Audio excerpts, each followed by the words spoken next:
Pandavapura KSRTC bus ನಿಲ್ದಾಣದಲ್ಲಿ ನೀರಿನ ಕೊರತೆಯಿಂದಾಗಿ ಕಳೆದ 1 ವಾರದಿಂದಲೂ ಶೌಚಾಲಯದ ಬಾಗಿಲು ಬಂದಾಗಿದೆ. ಇದರಿಂದಾಗಿ ಸಾರ್ವಜನಿಕರು, ಮಹಿಳಾ ಹಾಗೂ ಪುರುಷ ಪ್ರಯಾಣಿಕರು ಶೌಚಕ್ಕಾಗಿ ಪರದಾಡುವಂತಹ ಪರಿಸ್ಥಿತಿ ನಿರ್ಮಾಣವಾಗಿದೆ. ಬಸ್ ನಿಲ್ದಾಣದಲ್ಲಿನ ನೀರಿನ ಮೋಟಾರು ಕೆಟ್ಟಿರುವ ಪರಿಣಾಮವಾಗಿ ಶೌಚಾಲಯಗಳಲ್ಲಿ ನೀರಿನ ಲಭ್ಯತೆ ಇಲ್ಲದ ಕಾರಣ ಪುರುಷ ಹಾಗೂ ಮಹಿಳಾ ಶೌಚಾಲಯಕ್ಕೆ ಬೀಗ ಜಡಿಯಲಾಗಿದೆ.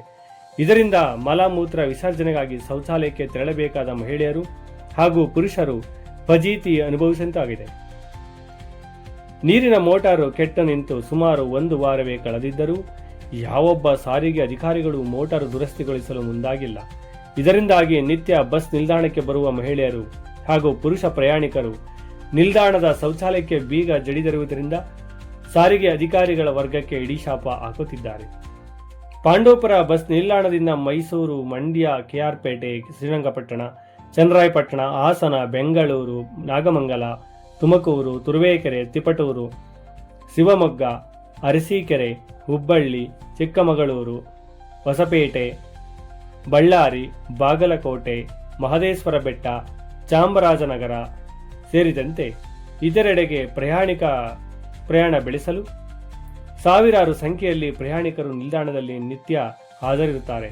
ಅದರಲ್ಲೂ ರಾಜ್ಯ ಸರ್ಕಾರ ಶಕ್ತಿ ಯೋಜನೆ ಜಾರಿಗೊಳಿಸಿದಾಗಿನಿಂದಲೂ ಪಾಂಡವಪುರ ಬಸ್ ನಿಲ್ದಾಣದಲ್ಲಿ ಮಹಿಳಾ ಪ್ರಯಾಣಿಕರ ಸಂಖ್ಯೆ ಹೆಚ್ಚಾಗಿದೆ. ಬಸ್ಗಾಗಿ ಕಾದು ಕುಳಿತುಕೊಳ್ಳುವ ಪ್ರಯಾಣಿಕರು ಶೌಚಾಲಯ ಬಂದ್ ಆಗಿರುವ ಹಿನ್ನೆಲೆಯಲ್ಲಿ ಮಲಮೂತ್ರ ವಿಸರ್ಜನೆಗೆ ತೆರಳಲು ಬೇರೆ ಕಡೆ ಆಶ್ರಯಿಸುವಂತಾಗಿದೆ. ಕಳೆದ 1 ವಾರದಿಂದಲೂ ಸಾರಿಗೆ ಅಧಿಕಾರಿಗಳ ವರ್ಗ ಬಸ್ ನಿಲ್ದಾಣದಲ್ಲಿ ನೀರಿನ ಮೋಟಾರ್ ದುರಸ್ತಿಗೊಳಿಸಿದ ಕಾರಣ ಶೌಚಾಗೃಹಕ್ಕೆ ಬೀಗ ಜಡಿಯಲಾಗಿರುವುದರಿಂದ ಮಹಿಳಾ ಪ್ರಯಾಣಿಕರು ತುಂಬಾ ಫಜೀತಿ ಅನುಭವಿಸಬೇಕಾಗಿದೆ.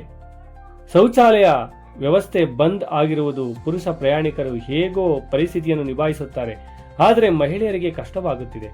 ಮಲ ಮೂತ್ರ ವಿಸರ್ಜನೆಗೆ ಮಹಿಳೆಯರು ಎಲ್ಲಿಗೆ ಹೋಗಬೇಕು ಎಂದು ಪ್ರಶ್ನೆ ಕಾಡಿದೆ. ಅಧಿಕಾರಿಗಳು ಇನ್ನಾದರೂ ಎಚ್ಚೆತ್ತು ನೀರಿನ ಮೋಟಾರು ದುರಸ್ತಿಪಡಿಸಿ ಶೌಚಾಲಯ ವ್ಯವಸ್ಥೆ ಮಾಡುತ್ತಾರೆಯೇ ಎಂಬುದನ್ನು ಕಾದು ನೋಡಬೇಕಾಗಿದೆ.